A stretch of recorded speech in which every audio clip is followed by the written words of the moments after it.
Live from WRAL News Headquarters in Raleigh, your number one source for local news. WRAL News, coverage you can count on. Tomorrow's a WRAL weather alert day, and new this morning we have a level 2 and 3 risk for severe storms. That's bumped up from what we saw yesterday, and a new wind advisory as well. I'll show you what the difference is and what you can expect where you are at what time. And breaking news here at 8 o'clock, tracking some big delays on I-40 in Raleigh and a new crash in the past few minutes in Hillsborough. We'll talk about alternate routes coming up. A serious shooting in the northwest part of the city. And tomorrow's severe weather threat could lead to widespread power outages. What Duke Energy crews are doing to minimize the storm's impact. We have all of that to get your Monday morning ready. Thank you so much for joining us. I'm Michelle McConaughey. And I'm Jeff Hogan. Yeah, thanks for making us part of your day here as we get things rolling. It is with a look towards tomorrow. Weather-wise, Elizabeth Gardner in the WRAL Severe Weather Center with that weather alert day on tap. Yeah, what's new this morning is we have a level 2 and 3 risk for severe storms. This time yesterday it was a level 2 risk south and east of the Triangle area. So we're looking at that potential for tornadoes bumping up a little bit to level 1 risk in our northwestern counties. The farther south you go, that chance of tornadoes bumps up. The timeline for this is going to be 7 to 11 p.m. tomorrow night. And the wind advisory starts at 10 a.m. We could start to see some winds gusting up to 45 miles per hour as we get through the day tomorrow. That could cause some isolated power outages, but the best chance of damage is going to be with that line of thunderstorms that comes through during the evening. We're going to wake up to some rain tomorrow morning. Those showers will be with us on and off through the first part of the day. And we may get a little break closer to lunchtime, and then we start to see some scattered storms, possibly around 3 o'clock out ahead of the main line of thunderstorms. This is where the best chance of tornadoes or damage would be. This version that just came out, this is a brand new run of the computer models here at 8 a.m. A little bit faster than it was. So at 5 o'clock, this is approaching us, already really moving through Greensboro. At 7 o'clock, it's moving into the viewing area. By 8:30, we're looking at that pushing past the Triangle area and then out of the viewing area by around 10 or 11. So the timeline has moved up by maybe an hour or so. So we'll call it 6 p.m. to 10 p.m. Probably going to be our window of when we'll have the best chance of seeing those strong to severe storms. Right now, we're taking a live look at Durham. Pretty cloudy out there. Currently, our temperature 34, so it's a chilly start this morning. It's 33 in Clinton and in Fayetteville, 32 in Rocky Mount, 27 in Roxborough, 25 down in Southern Pines now. We'll see some high thin cloud cover today with a high of 51. It may feel a little bit cooler than that with our wind chill. I'll walk you through that coming up in just a little bit. Brian? It is 8:02, almost 8:03 right now. We've been watching a couple of crashes out on I-40 westbound on the south side of Raleigh. One reported around the Hammond Road area, another on the camera here at Gorman Street in the median, and an earlier crash between Avon Ferry Road and US 1. It looks like that crash has cleared in the past few minutes, and we're starting to see conditions improving a little bit, about a 12-minute delay showing up on 40 westbound between 440 and US 1. As we take a look at the map right now, the backups begin around Hammond Road through the South Saunders Street interchange. Then it really eases up by the time you get to Gorman Street. So if you can pick up 40 westbound from Gorman Street, maybe from Tryon Road, that should save you a little bit of time this morning. All new here at 8:03, a crash between Efland and Hillsborough on 85 northbound at the I-40 split. You can see some building delays there coming in from Efland before you get to that 70 connector between I-85 and US 70. Measuring it from Mebane out to the I-85, I-40 split there in Hillsborough, you're looking at about a 23-minute delay. It's a good morning to consider using 70 as a good alternate. In the RTP area, an earlier crash getting cleared right now there on the east side of Durham, Miami Boulevard at TW Alexander Drive. Major routes in Durham are looking okay this morning. An earlier crash in Raleigh on Lewisburg Road at Fox Road has cleared, but we're still seeing some lingering delays on southbound Lewisburg Road coming in from Rollsville back toward 540, and also out of Wake Forest on southbound Capitol Boulevard, a little bit of a slowdown. A little bit of a backup also on 440 westbound between 87 and Capitol Boulevard. Then it clears up nicely as you head toward Glenwood Avenue. And right now, your other major approaches into Raleigh are in fairly good shape. Of course, we're going to be watching that situation out in Hillsborough and all those other backups. If you're getting ready to head out to work or school right now, head to the car and listen to us on the radio live at 99.3 FM in Raleigh and 96.5 FM in Durham. Thanks, Brian. And with that WRAL weather alert day tomorrow, strong winds could cause power outages. Duke Energy crews are already working to try to keep the impact to a minimum. WRAL's Laura Levine is here to explain how crews are meeting the challenges ahead of tomorrow's weather. Laura? Officials with Duke Energy plan to meet here throughout the day with their storm team as they discuss the next steps and where those resources should go. Now, a spokesperson, Jeff Brooks, tells me that the next 24 hours will be crucial as they continue to monitor the forecast. But what we do know is that high winds will be a major concern because this is such a widespread and statewide weather event. Deciding where to position those crews ahead of time can be difficult. The potential for outages, downed power lines, and trees across the state is also very high. The utility has thousands of line entry workers in the Carolinas and many in the Triangle who work around the clock to get ahead of these major weather events. They'll be working to make sure our inventories are good, make sure we've got all the supplies we need, make sure the rosters are all set up. That's just part of what we do in every storm. And then in the event that those outages happen, they'll be ready to respond. Again, this is something that unfortunately we've had a lot of experience with. And he also says that they have some new innovative technology installed across the system that can automatically detect a power outage and can reroute power to other lines to restore service faster. We will learn more about their response once they're able to meet and once we're able to get a better look at how this storm will shape up. Laura Levine, WRAL News in Raleigh. A man is seriously hurt after a shooting in northwest Raleigh. Brett Neese is at the scene in the WRAL Breaking News Tracker with what we know right now. Crime scene tape continues to surround this first building here at the View at Lakeland apartment homes. That's where this shooting happened around 10:30 last night. This is video from the WRAL Breaking News Tracker giving you a better idea of what that scene looked like shortly after the shooting happened. Police tell us the man who was shot has very serious injuries. However, they did not say whether or not he was taken to the hospital. Around 2:30, I watched as the medical examiner's office showed up here to the scene. So now I'm asking police to give us a clearer understanding of that man's injuries as we work to piece those details together. Police also tell us they are looking for two suspects who, according to witnesses, fled the scene in a car shortly after the shooting happened. I'm asking police if they know who those two people are. I'll stay on top of the story and keep you updated. In Raleigh, Brett Neese, WRAL News. Mebane City Council will hold a public hearing today on a controversial development proposal. Buc-ee's has proposed building a 75,000 square foot facility on 32 acres. Buc-ee's is a massive gas station restaurant complex found in other parts of the country. Those against the development have concerns about the quality of life and the environment. In December, the Mebane Planning Board voted 3-6 to recommend denying rezoning for the project. Today's City Council meeting starts at 6 in the Glendale-Stevenson Municipal Building. Civil rights leader Reverend William Barber plans to hold a news conference today to announce his next steps in his fight for the rights of people with disabilities. This follows Bishop Barber's removal from the movie The Color Purple at an AMC theater in Greenville, North Carolina last month. Barber has a rare form of arthritis and uses a special chair everywhere he goes. Cell phone video captured the moment he tried to use it in the theater, and employees asked him to leave. Reverend Barber recently met with AMC's CEO, but he says the focus remains on the broader issue of ensuring equal treatment for all people with disabilities. Coming up, it was a tough season for the Carolina Panthers, but it's finally come to an end. Up next, why the team is looking forward to a better season for 2024.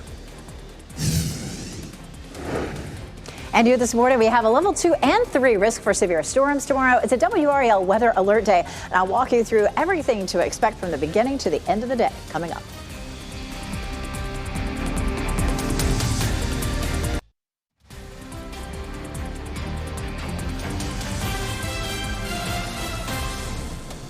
And at 8:11 right now on your Monday morning, a live look from Clinton. Good morning to you as you watch WRAL News, available on Hulu and the WRAL app on your TV or streaming device. No matter where you are, you won't be able to escape what is on the way. Elizabeth Gardner in the WRAL Severe Weather Center with what's ahead. Tomorrow's a WRAL weather alert day. Big potent system coming our way. Wind is likely to be the biggest issue. A wind advisory was posted this morning, so that's new today. Gusts up to 45 miles per hour. We'll see average rainfall totals around 2 inches, but but in some places it could be as much as 3. That could set some daily records. And then our severe weather threat is a level 2 and 3 now. The bump up to level 3 also happened early this morning. Here's a look at our system right now. There will be some winter weather with it, but none of that in our viewing area. What we'll see is the thunderstorms, and they're starting to really become a little stronger now over the last couple of hours. Best chance for severe storms will be along the Gulf Coast today, but then all the way up to our part of North Carolina tomorrow. So damaging winds, a few tornadoes. As a matter of fact, you get into this level 3 risk, and it's a much better chance of tornadoes. A level 2 risk in the triangle, it's level 1 up near the Virginia line. So what's the difference? What makes it a level 3 risk?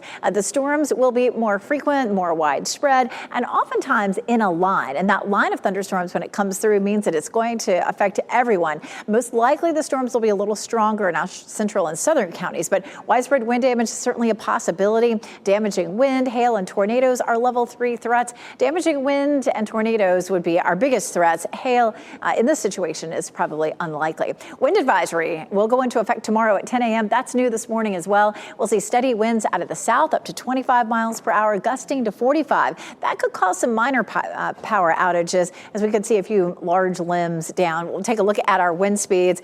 By 10 a.m. tomorrow, it's about 25 to 30. It continues to climb 30 to 35 to 40. Once we get into the afternoon, there's 3 o'clock, 42 in Raleigh, 37 Goldsboro and Clinton. When those thunderstorms start to move through, that's when those numbers really start to climb, 40 to 45, maybe even 50 to 60. Notice that 72 there in Clinton. That's a reflection of the line of thunderstorms coming through. So that shows you how strong those winds may be inside those storms, especially if we end up with some straight line winds or tornadoes. So we're looking at scattered power outages with this system, and that will increase as we go through the day into the evening. We take a look at Futurecast, and we're going to start with some showers between 5 and 6 a.m. So this will be something that affects our morning commute. It'll be breezy, but we start to see increasing impacts through the afternoon. At 3 o'clock, some thunderstorms begin to pop up, and then we have our line of storms starting to approach us at about 5 p.m. But during the evening commute, it stays to our west. By 7, though, we're looking at Southern Pines, Durham to Roxborough. By 8:30, South Hill to Clinton,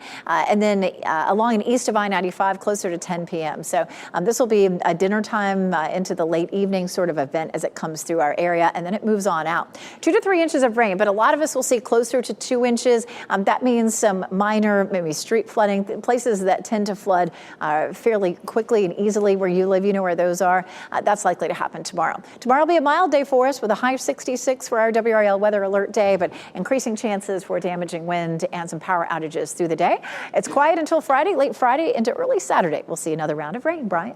It is 8:15 right now. I want to update you about this crash that we're following in Orange County on 85 northbound, right there at the I-40 split. Some heavy delays as you head in from Eflin back toward Hillsboro this morning. So measuring that ride on 40 eastbound or 85 northbound between Mebane there at the Alamance-Orange County line through Eflin out toward Hillsboro. It's about a 24-minute backup, so 24 minutes longer than it usually takes. Consider using 70 as a good alternate route this morning to avoid a lot of the congestion that you're seeing there. Let's take you to South Raleigh for an update with that crash we're watching on I-40 westbound right around Gorman Street. Raleigh police now on the scene of that minor crash there in the median. It looks like the other crashes we've been tracking on 40 westbound have cleared in the past few minutes, and certainly it's looking a lot better on that sensor reading. About a 6-minute delay overall from 440 out toward the US 1 interchange. As we zoom in there, you can see if you can pick up 40 westbound from Gorman Street, you're on the other side of those backups, but getting there could be a little tough on westbound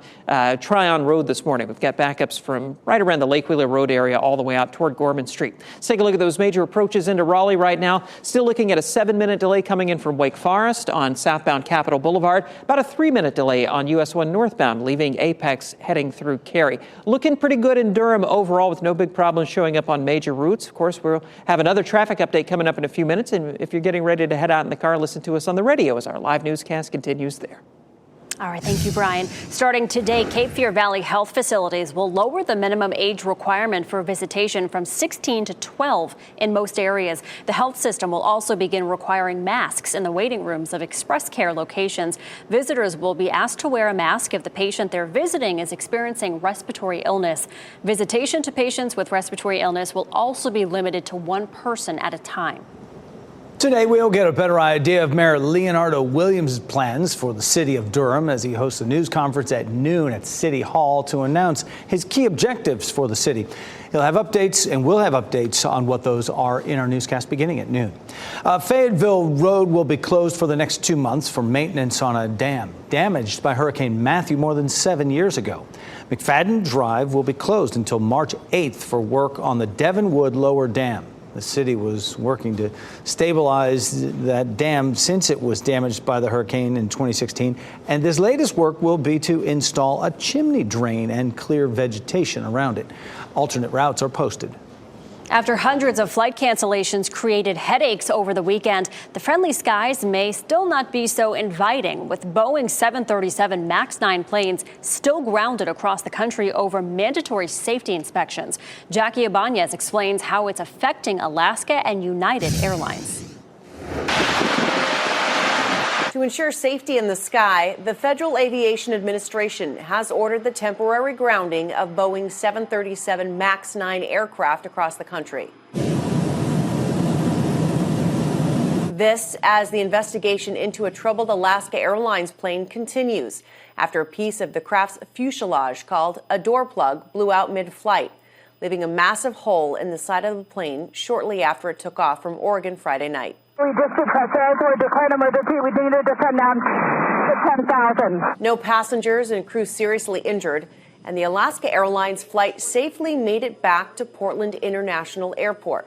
Still, the National Transportation Safety Board is examining what could have caused the deactivated emergency door to blow out, especially since this plane just went into service back in November. Was it structural failure of the plug itself, or was it not latched properly? This airplane was only 3 months out of the factory. This was a near-death experience for many of the passengers. The FAA says the Boeing 737 MAX 9 aircraft will stay grounded until the agency is, quote, satisfied that they are safe. It's causing headaches heading into this week for many passengers looking to fly on Alaska and United Airlines, whose fleets are comprised of some of these planes. Well, it's frustrating, but I mean, it's better they cancel it for safety instead of let it happen again.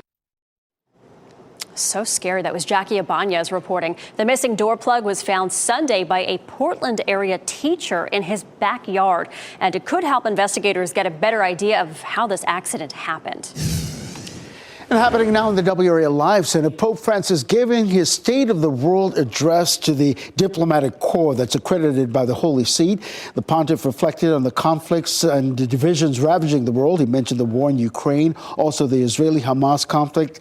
He also highlighted the responsibility of individuals and nations to foster peace. Now, he called for an immediate ceasefire, the release of hostages, and access to humanitarian aid for the Palestinian people. He also reiterated his support for a two-state solution, as well as an internationally guaranteed special status for the city of Jerusalem. This is his way of aiming at a lasting peace and security for that region.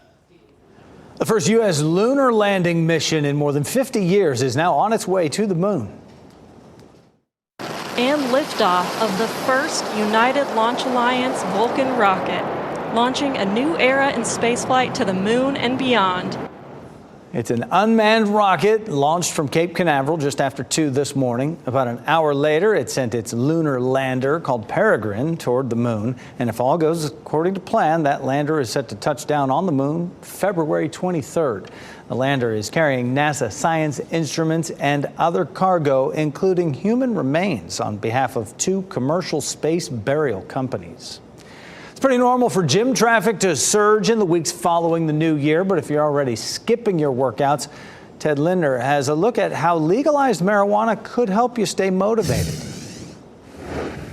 While getting into shape is many people's top resolution for the new year, finding the energy to hit the gym can be a challenge.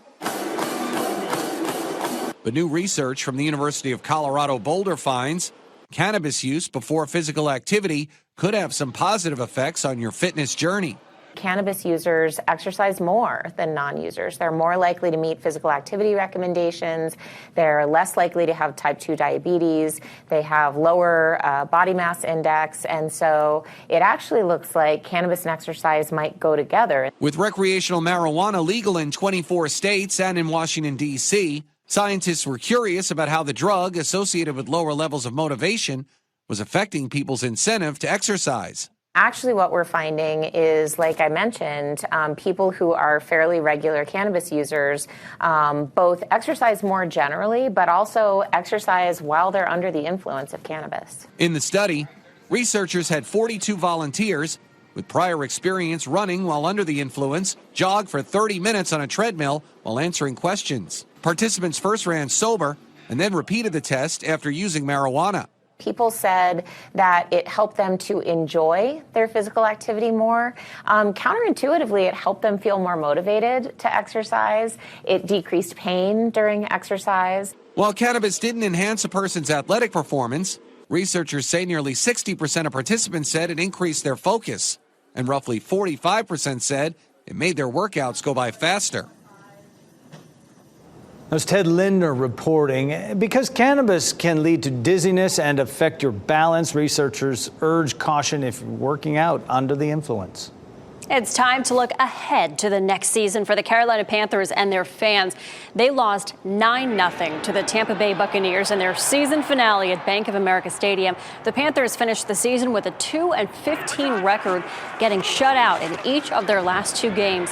As for the Bucs, they clinched the NFC South with a win, and they'll play Philadelphia in the first round of the playoffs. Coming up, Vice President Kamala Harris will be in North Carolina this week. Details on her stop coming up. As you get into your car, tune to WRAL News Plus on your radio. In Raleigh on 99.3 FM. In Durham, 96.5 FM. And everywhere on 101.5 HD3. Good morning and happy Monday. Time now is 8:26. I'm Michelle McConaughey. We are dealing with a number of traffic incidents on the road. Brian Schrader has the latest in Hillsborough. Brian. The biggest delay that we're following right now in the Triangle is on 40 eastbound or 85 northbound coming out of the Mebane area through Eflin back toward Hillsborough. There's a crash reported right there at the 85-40 split, and we're seeing a 23-minute delay on that trip from Mebane out toward Hillsborough. Consider using 70 as a good alternate route this morning. That should save you at least a little bit of time. Taking a look around the rest of the Triangle, look out for a crash on 70 Business westbound right around Jurgen Road and Garner, seeing a little bit of a delay coming in from Bandura Springs Road. Tomorrow's a WRAL weather alert day. Today's nice and quiet, but we have a wind advisory that's new this morning. Gusts tomorrow up to 45 miles per hour. Could see 2 to 3 inches of rain and a severe level 2 and 3 threat. That level 3 threat is a bump up from what we saw yesterday. But let's take a look at right now. We do have some cloud cover that's starting to build across the area. Live look at Apex, just a little high thin cloud cover there. 33 Fayetteville, 30 in Tarboro, it's 33 in Goldsboro, 25 in Southern Pines. So temperatures are pretty close to freezing as you're stepping out the door this morning. So it's a little chilly when you're walking the dog. But this afternoon, temperatures will climb into the low 50s. We'll see variably cloudy skies and it stays cool. All right, thanks, Elizabeth. Police are looking to make an arrest after a shooting that left a man seriously hurt in Raleigh. Officers found a man with serious gunshot wounds on Cumberland Creek Road Sunday. 2 suspects are reported to have fled the scene. No suspects are in custody at this time. And tomorrow is a WRAL weather alert day. Duke Energy crew is preparing for strong winds and potential for power outages. They have a new tool installed across their system that can detect a power outage and can reroute power to other lines to restore service. Next on Fox 50, a public meeting tonight where you can voice your opinion about the future of a proposed Buc-ee's in Mebane. Shot in 4K ultra high definition. Your number one source for local news. WRAL News. Coverage you can count on. Tomorrow's a WRAL weather alert day and 2 updates. We have a level 3 risk for severe storms now in our southeastern counties and a wind advisory for much of the day. I'll show you what to expect where you are. Breaking at 8:30, we have a crash over in Orange County, creating some pretty big delays as you head into Hillsborough. I'll talk about the best alternate routes, save you some time. Duke Energy is preparing for the potential of power outages with the severe weather coming Tuesday. Just ahead, I'll explain how officials say they are getting crews ready for this storm. And the NFL playoffs are all set. We have everything you need to know about the teams that are moving on this time of year and some of the NFL coaches on Black Monday, as it's known, moving out for certain. We'll have an update for you. I'm Jeff Hogan. And I'm Michelle McConaughey. Thanks for joining us on your Monday. We've got you covered. Tomorrow is the WRAL weather alert day. So, of course, we have to start with Elizabeth showing us who's under that level 1, 2, and 3 risk. So brand new this morning, we have the Triangle area now in level 2 and our southeastern counties now in level 3. That just means that the chances of tornadoes or wind damage is greater now than it was even yesterday. Still level 1 in our northwestern counties. I'm going to walk you through the timeline. Another addition this morning, the wind advisory that begins at 10 a.m. tomorrow. We could see gusts up to 45 miles per hour. That could cause some minor power outages. We could see some larger limbs falling, especially as we get into the afternoon. We'll wake up tomorrow morning to cloudy skies and we'll start to see some showers rolling in by about 6 a.m. So it looks like it's going to be a wet commute tomorrow. It'll be breezy in the morning, but the winds really pick up during the afternoon. There's lunchtime. By the time we get to 2 or 3 o'clock, we may see some scattered storms. Winds will start to gust up to around 40-45 miles per hour at that point. But what we're really watching is this line of thunderstorms, this squall line. You can see the darker red colors there. At 5 o'clock, that's just to our west, moving through Greensboro down towards Charlotte. It moves into our viewing area between 6 and 7 in our western counties. Between, say, 7 and 8, right through the middle of the viewing area, and then between 9 and 10, it's on the eastern edge, and then gradually moving out. So sometime between 6 and 10 will be the most active time where we'll have the most likely chance for some strong to severe storms that could produce some damage. Right now, heading out the door, it's a little cloudy out there. We've seen increasing high clouds this morning. 34 is our current temperature at RDU, but it's a chilly start. Mostly temperatures in the 20s and 30s, 25 in Southern Pines, 32 Rocky Mount and South Hills, 33 right now in Fayetteville. Hour by hour, we're in the 40s at lunchtime and low 50s this afternoon, but there will be a little bit of a wind chill. I'll show you hour by hour how it'll feel through the day coming up, Brian. Elizabeth, breaking news here at 8:32. You need to avoid using 40 eastbound heading out of Mebane back toward Hillsborough if you can this morning. We have a crash as you get right to that 85 I-40 split. And some new information in the past couple of minutes. It looks like the right shoulder is blocked, and that's enough to create some big problems there. According to sensors, that overall trip on 40 eastbound from Mebane through Eflin out toward Hillsborough is taking about 28 extra minutes, so about a half-hour delay to make that ride. Consider using 70 as a good alternate route. That should save you about 20 minutes this morning as you get out of the western side of Orange County back toward Hillsborough. Let's take a look at some of the other problems we are following right now around the Triangle. Just in the past couple of minutes, a report of a crash with injuries in Cary on Kildare Farm Road at Farmington Woods Drive. That is north of Cary Parkway. And we're seeing some pretty heavy delays, especially on that northbound side of Kildare Farm Road. Also still tracking a little bit of a backup on the south side of Raleigh on 40 westbound. We had an earlier crash around Gorman Street. As we take a look at that camera now, that crash is cleared, but again, a lingering delay through there, about an 8-minute backup overall from 440 out to US 1. If you can pick up 40 westbound from Gorman Street, you can see it's busy, but it's still flowing pretty well out toward US 1. Duke Energy crews are busy getting ready for strong winds tomorrow that could cause some power outages. WRAL's Laura Levine explains what utility crews are doing to get ahead of the storm. Officials with Duke Energy plan to meet here throughout the day with their storm team as they discuss the next steps and where those resources should go. Now, a spokesperson, Jeff Brooks, tells me that the next 24 hours will be crucial as they continue to monitor the forecast. But what we do know is that high winds will be a major concern. Because this is such a widespread and statewide weather event, deciding where to position those crews ahead of time can be difficult. The potential for outages, downed power lines, and trees across the state is also very high. The utility has thousands of line entry workers in the Carolinas and many in the Triangle who work around the clock to get ahead of these major weather events. They'll be working to make sure our inventories are good, make sure we've got all the supplies we need, make sure the rosters are all set up. That's just part of what we do in every storm. And then in the event that those outages happen, they'll be ready to respond. Again, this is something that unfortunately we've had a lot of experience with. And he also says that they have some new innovative technology installed across the system that can automatically detect a power outage and can reroute power to other lines to restore service faster. We will learn more about their response once they're able to meet and once we're able to get a better look at how this storm will shape up. Laura Levine, WRAL News in Raleigh. And police are working to make an arrest after a shooting that left a man with serious injuries in northwest Raleigh. It happened Sunday night at an apartment complex on Cumberland Creek Road off Ray Road. Officers found the man with serious gunshot wounds. 2 suspects are reported to have fled the scene in a car. No suspects are in custody at this time. Today, you can offer your thoughts about plans for a new Buc-ee's store near the Triangle. This would be the first Buc-ee's in North Carolina. WRAL's Kelsey Coffey has more on how the plans for this mega gas station are dividing people who live near the proposed development.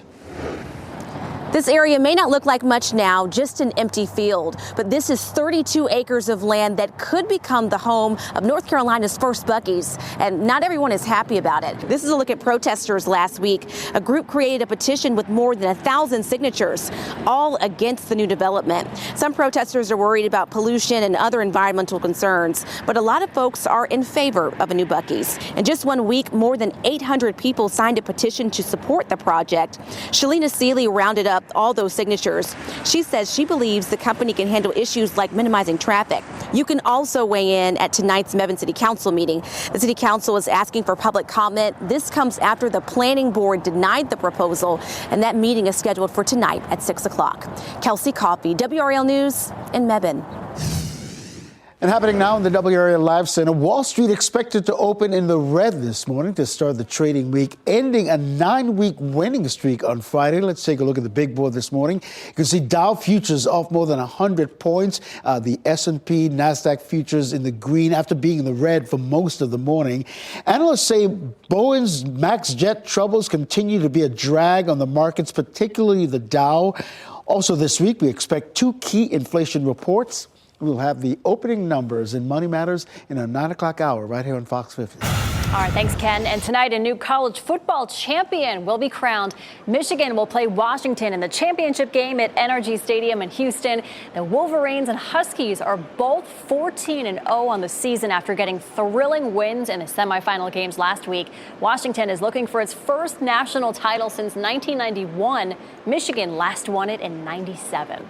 Buffalo Bills are champions of the AFC East once again. The Bills knocked off the Miami Dolphins in the final game of the NFL regular season last night on WRAL. Buffalo came back. They were down 14-7 in the fourth quarter. Got some good special teams play. They took a 21-14 win in this, and the Bills' 5th win in a row to end the season, leapfrogging over the Dolphins for the division title. So now the Bills will host Pittsburgh in the first round of the playoffs. The Dolphins get in as a wild card. They'll play Kansas City in the opening round.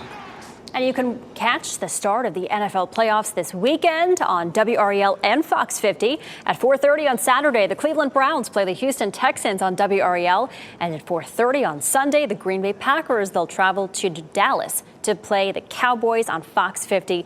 And at 8 o'clock Sunday night, the Detroit Lions host the LA Rams on WRAL.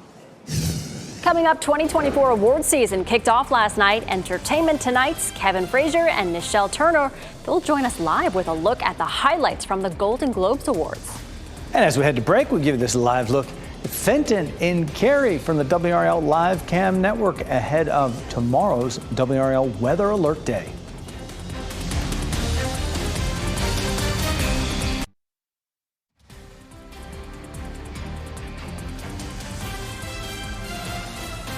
Welcome back and happy Monday. Live look over Fayetteville this morning. You see some sun behind the clouds there.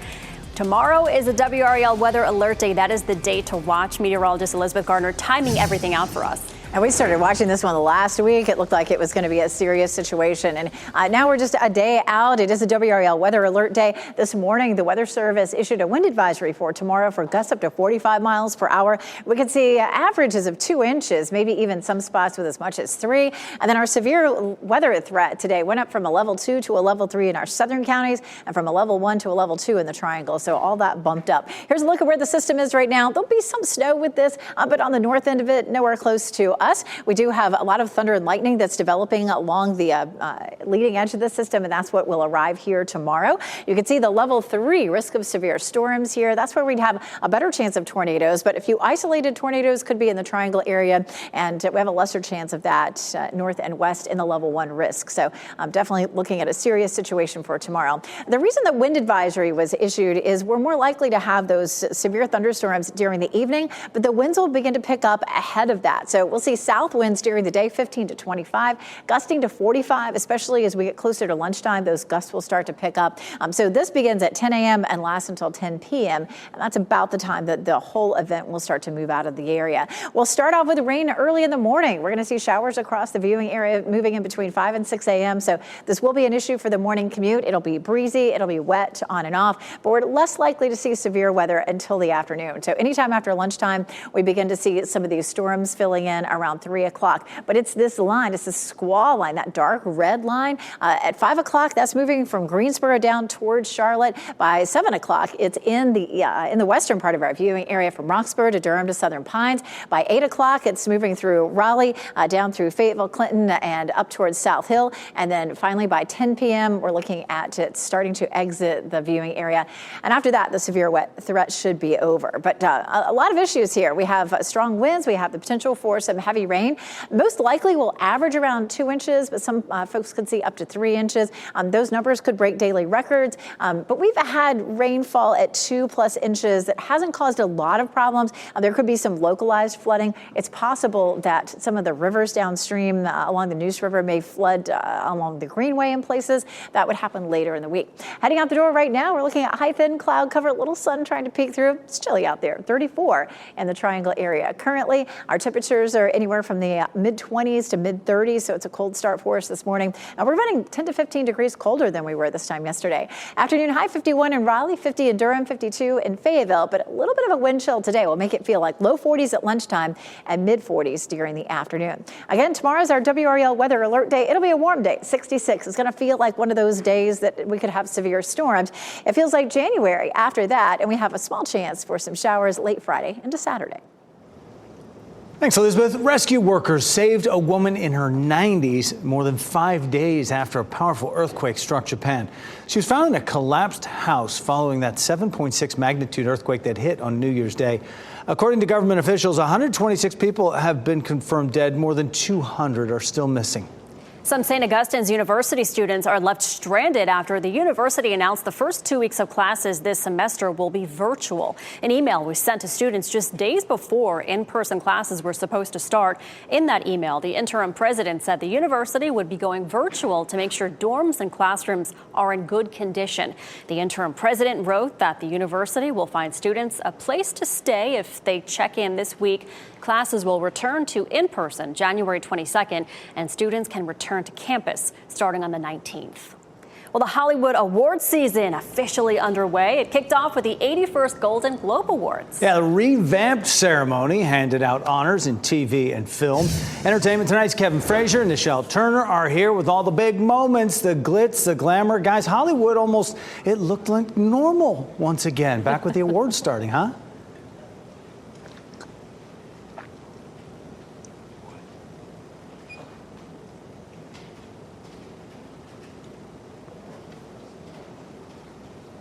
All right, I'm wondering if they can hear us right now. Kevin, Nichelle? Got us? You guys hear us? Oh, it doesn't look like they can hear us, but they were talking about Brie Larson meeting J-Lo. She had a total fangirl moment. Brie Larson did anyway. She cried when she met J-Lo. She said, "It's been a dream of mine to meet you." And it was a magical moment for both of them. Amazing. Tons going on there. All right, moving on now. Vice President Kamala Harris will be in North Carolina this week. Vice President Harris will be in Charlotte this Thursday. She'll talk about how to reduce gun violence in America. And Harris will be joined with educators, counselors, and parents. This will be Vice President Harris's 9th trip to North Carolina since being sworn in. Tonight, Durham City Council will interview 4 people who've been nominated to fill the seat vacated by new Mayor Leonardo Williams. Amanda Borer, Chelsea Cook, Sheila Huggins, Chastin Wayne will be considered to fill the seat. Council members will interview them in a question and answer format for about 30 minutes. Council plans to make its selection during another special meeting next Tuesday. And Greensboro continues to mourn the loss of Sergeant Dale Nix, the off-duty police officer shot and killed last weekend. One man is creating a memorial of lights for him. Dave Masters has made sure his house shines blue, spreading a message of support for police officers. He says he wants to remind the community of all that first responders do for us. He's also hoping that Nix's family will see that his decades of service will not be forgotten. And Masters says it's a way to build up the community, which he just moved into. Masters says he has 3 kids and hopes to set an example for them about how to support and unite the community. We have a traffic alert for drivers in Clayton starting tomorrow. Central Street between Main Street and Front Street will close from 9 a.m. until 5 p.m. This is so the railroad can change out a rail crossing, and drivers should use the detour on North Church Street. All right, let's try this one again. Hollywood Awards season underway. Last night were the 81st Golden Globe Awards. Yes, here we have just straight off the glitz and glamour that was almost normal-looking Hollywood last night. Entertainment Tonight's Kevin Frazier and Nichelle Turner. Hey, guys. Hi. Good morning. Good morning to you guys. Yeah, I don't know if either of us have slept much, but that's okay because this is like our Super Bowl for a month. I saw you close your eyes for about 7 seconds. Actually, I took a disco nap like 20 minutes ago. Yes, I did. Absolutely. Great night, Kevin. Some incredible moments on the red carpet. It was an amazing night to bring Hollywood back together, and this is Hollywood's party of the year. And one of our favorite moments was I was talking to Brie Larson, and J-Lo arrived. And Brie was telling me what a night it is. I just saw Oprah. And then I said, well, look, Jennifer Lopez is right behind you. And then her reaction was just pure gold. Jennifer Lopez. God. Jennifer, I know, it's Jennifer Lopez. I know, it's J-Lo. I can't deal with J-Lo. I can't. I'm gonna cry. You mean so much to me. Oh my God. I'm such a huge fan. I saw Selena, and it made me want to be an actor, and you've always meant so much to me. Oh my God, don't make me cry. It's been a dream of mine, so thank you so much. Your work ethic is so important. Thank you. I've been wanting to say that to you for a long time, so I did not think it was going to be right now. So, okay, I'm going to have to go do a shot of tequila or something. So, I mean, I honestly, at that moment, I was like, wow, she really does have so much love for J-Lo. And I mean, we all get teary-eyed when we see J-Lo. She's so beautiful, just stunning. When you see J-Lo, you're like, whoa. Yeah. But I think that what it meant to her was being able to tell her idol or the person that, sparked this in her, thank you, which that is such a great moment. That is such an amazing moment to capture. It really is. It really, really is. The other thing we had to address is Oprah was there, as I just mentioned. And, besides supporting the color purple, there's been all this talk about a feud between Oprah and Taraji P. Henson. Mm-hmm. And I asked Oprah about that. I heard I was trending yesterday because people are saying that I was not supporting Taraji. Taraji will tell you herself that I've been the greatest champion of this film, championing not only the behind-the-scenes production, but also everything that everybody needed. So there was something online about us being separated at the top of the Empire State Building. On that particular day, we were so cold. So I don't know what kind of body language people were talking about. I was just trying to stay warm. There's no validity to there being a thing between Taraji and I. I like that. Yeah. I like that she addresses it head on, and we know Oprah is a champion of any project that she does, and especially 100%. A champion of women. Yes, 100%. So much, Jeff and Michelle. So much to get to today. Yeah, I mean, that's just scratching the surface of what you guys took in, but we certainly appreciate it. Kevin Frazier and Nichelle Turner, thank you guys so much for being with us. Sure. All right, well, here's Ashley Dvorkin with a preview of what's on Fox this week. This is incredible. Gordon Ramsay's Taste for Travel, game show contestants playing for life-changing money. Here's what's hot on Fox. The attack of the drones. Monday starts with encores of Hell's Kitchen and Celebrity Name That Tune.